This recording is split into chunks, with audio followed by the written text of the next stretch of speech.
business contractual law. Where did he go to law school? Brooklyn Law, which is where my sister went to. Brooklyn, yeah. Brooklyn Law School. Brooklyn's like popping right now. All of Yeah, the, that's not a new take. It's cool to him. all of the new kids, like all of the young professionals. Well, what happens is, like anywhere, everything gets more expensive and it moves. Like Williamsburg is more expensive than Manhattan. Dumbo's more expensive than Manhattan, because everyone has that notion. But now like Bushwick's becoming Manhattan. It's like everything's just moving out and out and out. So it depends where in Brooklyn. Like the closer you are to the city, the cooler it is. What's up, fam? What's up, dude? Day 25 or 5 today. How did the drop off go? We Really good. It rained. we're still waiting So it was for him quick to talk. But they like purposely make it more. See, ever say anything mandates smashed up? They're like, okay, you Do it. You get your trucks in the car. Like it's like meant to be. So they don't want parents really? holding on to the cabin or even seeing that it's meant This to is be. the first one since last Wednesday. Oh, really? Right, that's where we dropped them off. Is the only way of communication. Well, like But that was just on the field. so they like post on But Instagram. you guys can't. That's going to be Zac Taylor speaks with supporters and she's drinking. Letters in and stuff like that, and then you'll see pictures of her and stuff on Instagram. Zac Taylor, his first name is ZAC, no K. What's up, Box? How you doing? So it's like they're well Training camp practice. She seems super. awesome. She is gonna be. There is a massive 100-foot water slide that ends over top of it. She was like, "Look at that slide!" And I was like, "Oh, you were gonna have a fucking." She was so pumped. Right. And just like The Sox will make it. doing this, I could be on Wild a card. slide going into a lake right now. Not carrying one. Yeah, they're in the world. I don't think they'll catch you on them, but they could. I could be here with them. No, why would you? What have they done the last 30 years to make You don't need. He's not carrying 10 minutes into the first practice. Only one more day 5 press conference for you after this. Correct.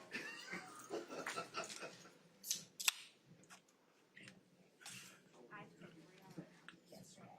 I think the sun yesterday just Oh, it took it sucked. out of me. It's in the cumulative balance. I had slept good the night before. How many ALEs teams make? My Saturday was on Otherwise, I'm really. No, you should not have done that this week. And I just You're really I out on couldn't these? all day, like, So you think Yankees the odd one out or Tampa's the odd one out? Yankees. I think they don't have anything yet. Is that why you reminded? Did she bite you again? I don't hate that tape. check on your elbows. Talking about last season. Yeah, I think they have a team that could get hot. Put on your shirt. Like Jazz Chisholm, I think can catch lightning in a bottle for a Yeah, month. sure. And, you know. Who is that? Volpe? Oh, yeah. And then quick I don't know. If you were from the area, who was more of a player? What's up, dude? How are you? Good, man. I heard a week to week. That was Yeah, thank you. I'm not trying to do anything wrong. I just got. Oh, No, you know what? Have a nice day. I'll see you. At the You ballpark. too. You too. It was an outdoor presser. Hope you don't sweat too much today. Oh, thanks a lot. Easter didn't happen. Low blow. You know, you're a real. You're a son of a bitch. You know what? You guys shoot out Like Philip on your jaywalking. Yeah, no, I deserve that. I forgot my phone. Oh, were you running late? Typical. Figures.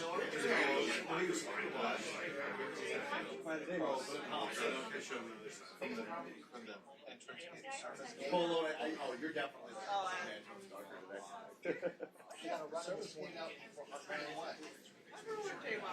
I know, but Phil was just.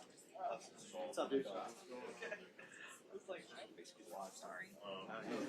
So the FC gets screwed on Saturday night?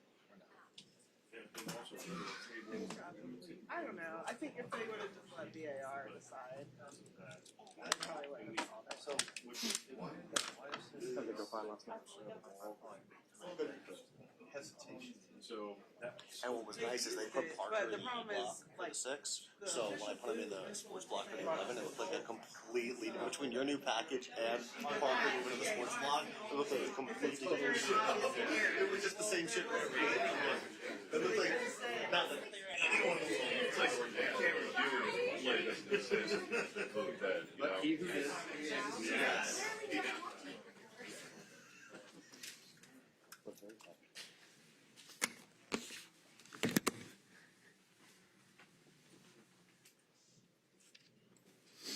Coach, assess the tone of practice thus far and how it's progressing in your opinion. We're making progress. You know, we're not there yet, but there's been some encouraging things on both sides of the ball, and then some things we got to clean up. And we're excited. You know, we got 6 more practices until we get out there and go play Philly. So that's our focus is improving and being ready for that game. What changes when the pads come on? It's a lot more physical, you know. So again, these have been physically taxing and mentally taxing practices so far, but I anticipate this one being our toughest one yet. What do you want to see when the pads? Just guys compete, you know, and it's not lose your focus, not lose your technique. Just because the pads come on and there's a different level of physicalness to it, you don't want to see guys. Panic's not a great word, but lose focus on all the fundamentals that they've been working on up to this point. You want to see guys that can keep their composure. Last year, Zach, there was a lot of talk, focus, maybe on the outside about the inability to tackle, finish plays defensively. With that in mind, is there an emphasis this year, this time of year with the pads come on, to maybe work on that more? There's an enormous emphasis without the pads on and with the pads on. It's for us, it's been a primary focus every day in the defensive insult meetings, the team meeting this morning. So it's been talked about as much as you can possibly talk about it. Is it just a matter of bringing guys to the ground? No. It's not about tackling in practice. You know, we're not going to ramp that up. It's about the fundamentally sound, understanding the space you're playing with, understanding the leverage, understanding the fundamentals we want to play with. That's all been a point of emphasis for us. how much consideration to doing more live stuff? Did you have any? Was it you No. thought? No. Why not? Just we're going to be fundamentally sound, and that's the focus. And it's something they've worked on every day on defense, with or without the pads on. It's something we'll start with the team, obviously, today with the pads on. But taking guys to the ground isn't really a big part of what we're doing. I remember last year a big conversation was kind of the messaging with the rookies and helping them get up to speed and that kind of stuff.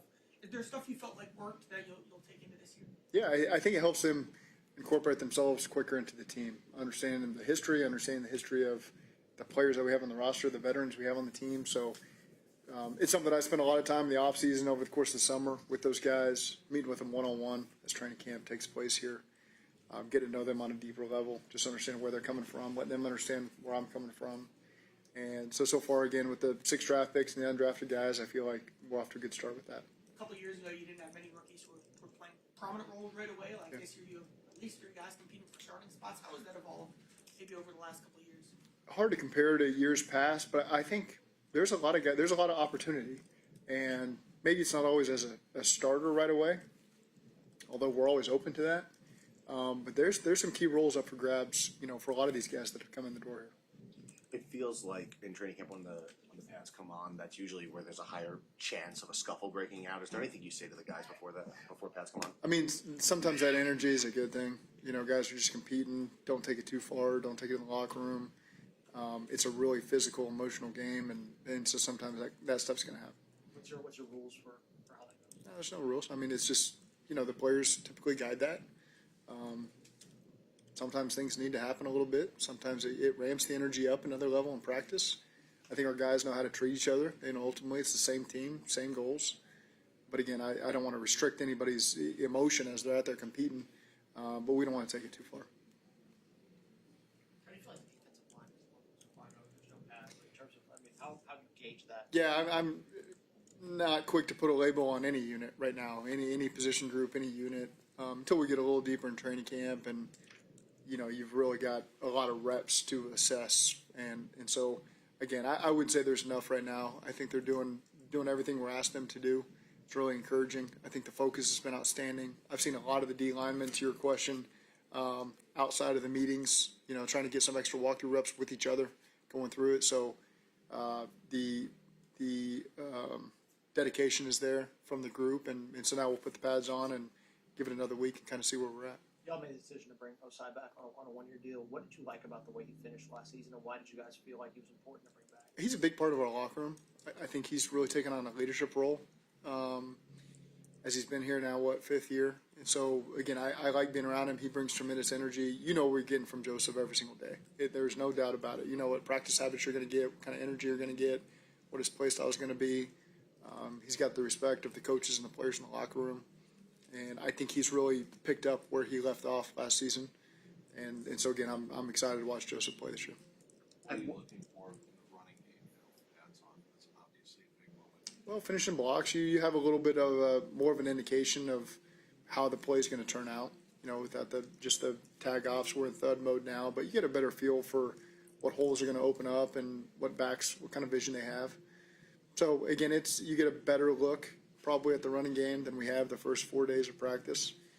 But again, it's something, let's get some more practices under our belt before we really assess where we're at, because a lot of it's install. And so sometimes you try not to be, but sometimes it can be mismatched a little bit against the other side of the ball's install. So a run play might get out the door because of something they're working on in defense and vice versa on offense. And once you get a couple weeks under your belt here, now it really starts to even out and you're more true to form on what your unit's trying to get accomplished.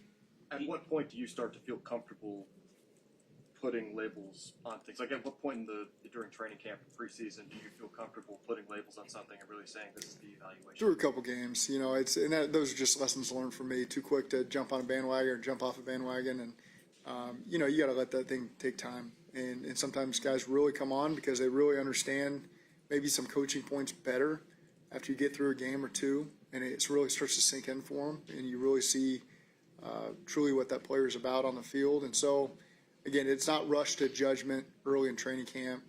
We don't have to make the cuts like we used to, you know, 5-10 years ago when you had to get down to 75 and 65, whatever the numbers were. Now you got a 90-man roster until the final cuts, and so you really get a chance to let all this stuff take shape before you have to really form firm evaluations on guys.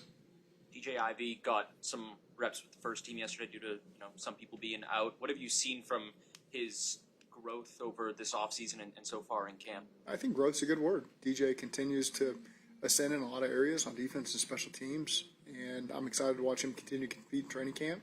He's a guy I enjoy being around. I like what he's about. He's got great length to him, really good athleticism. So he can play a couple different spots for you on defense, and I think Al and the staff are doing a good job utilizing him that way. You giving all the corners an opportunity to kind of rotate through and see maybe specific matchups, make it kind of how the room meshes together like that? I'm not so focused on that right now. That's not any guidance I've given to Al or Chuck or any of those guys. That's just kind of how training camp shakes through. You need to have a bunch of offense linemen, defense linemen, DBs to get you through these first couple weeks. So how they rotate those guys on a day-to-day basis, I don't dictate that. And again, it's all meaningless is not a good word to say, but right now we're just in the early part. We want a lot of reps for guys. What unit they go with is not a concern for us right now. Zach, given where Evan McPherson left off last year, injured, how do you feel about how he started so far, and what do you think about the tweak to how he's kicking that he's articulated? He's making them. He's doing a good job, and I think the team's got a lot of confidence in him, and that's never wavered for us. I know he went through some things last year, but right now he started off training camp on a really high note, and that consistency we intend for it to carry on through camp. With the change in how you're arguing the run game coordinator, kind of how the run scheme looks, what's the biggest difference, if any, going from last year to this year, and how you guys want the run scheme to look? Defensive run game coordinator? Well, so y'all have one, so offensively, I know Frank was the run game coordinator offensively. Yep. How does, now he's not here, how does that adjust maybe the schematics Yeah, of what that run game looks utilize everybody we got on staff. We got really, really smart people in the room. We had Scott, Mike McCarthy. I think Justin Hill and James Casey will play enormous roles in a run game this year. They're two of the brightest at their spots and guys that have been here a long time. And so increasing their role makes a lot of sense because I trust their evaluations of the scheme. They put a lot of time and work into it. Pitch obviously controls a lot of this too as the coordinator. Justin or Scotty's got a great background, as an O-line guy in Denver and Minnesota. So we got a lot of good value in the offensive staff room amongst guys with good ideas and like we always have sorted through as the week goes on, regardless of titles. and we'll put together a really good plan for our guys. What do you feel like Chase Brown has excelled at? Where's he probably grown, and what do you like the most about his game right now? I think he's put a lot of time and attention into his pass game value and just being able to be a weapon out there. And so, again, he's always looking to improve as a protector and as a runner. We're still early in camp. I've been pleased from everything I've seen from Chase. But, again, when he can take that next step, which he has over the course of the spring and training camp, to be a real pass game value for us, to where you can use him in mismatches. And so that's something he's really worked hard on. You can see that, and we'll try to increase that production. What have you seen from Jermaine and just the way that he's progressed through this offseason? It's been a lot. He's been consistent, and I think that's the key word for him is that consistency all the way through training camp. I've been pleased with his attitude. Really enjoyed being around Jermaine. He's always had a good attitude about things, and so I think the consistency showed up, and he's been rewarded for that. He's gotten a lot of opportunity. He's made the most of his opportunities, and we'll just keep that thing going through training camp. You ramped this up for a reason. Wait until day 5 to put on the pads, but it's day 2 for Shamar. Will that affect maybe how much you guys work him in today and in the next padded practice? It's a feel thing. We just got to feel all the way through practice with him. It's, again, when you're just in the second day he's here practicing, having not done anything with us, we'll be cautious of it. And maybe he'll get a play in a period and take a break. Maybe he'll get 2, maybe he'll get 3. I trust Jerry on that. They got a better vision on how practice is going through individual. They're on that far field individual. So there's a lot of things I don't see as the course of practice goes, and trust Jerry now to make good decisions on how to utilize these guys as we start to integrate them back into practice. You still need to see, but is there a path for him to play in the preseason? I would say I definitely would not take that off the table. That's not a decision we have to make today. We didn't know what day he was going to get here until the day before he showed up. So we'll just continue to assess where he's at this week. We got plenty of time before that game and make those decisions early next week, who's going to play and who's not. Coach, on see Tyson Anderson, he always seems to show up this time of year when you get a lot of snaps. How do you see his role developing as a leader and maybe getting a shot from scrimmage? He's a confident guy. He's been here a couple of years now, overcome a lot of adversity.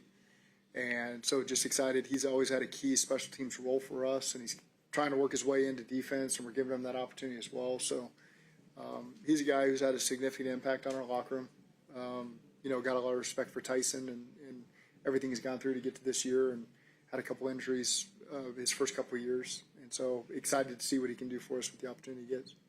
Coach, this team, culture-wise, players come and immediately talk about just how much this locker room feels different. It's something you had on your to-do list when you got here. Does it surprise you at how fast these young guys feel the presence of that culture? No, we work hard at it. It's not something we just pay lip service to. It's a constant thought on the forefront of all of our coaching staff's minds. The players, oftentimes, I've got key players that come to me and are pretty open about things that help us continue to evolve and things we need to pay attention to, and that's appreciated. I think that's the best way for us to run our locker room, and I think it's worked out well for us, and it's not something you just take for granted and say, all right, we've put enough time and effort into it, we're going to stop and focus on other things. It's something that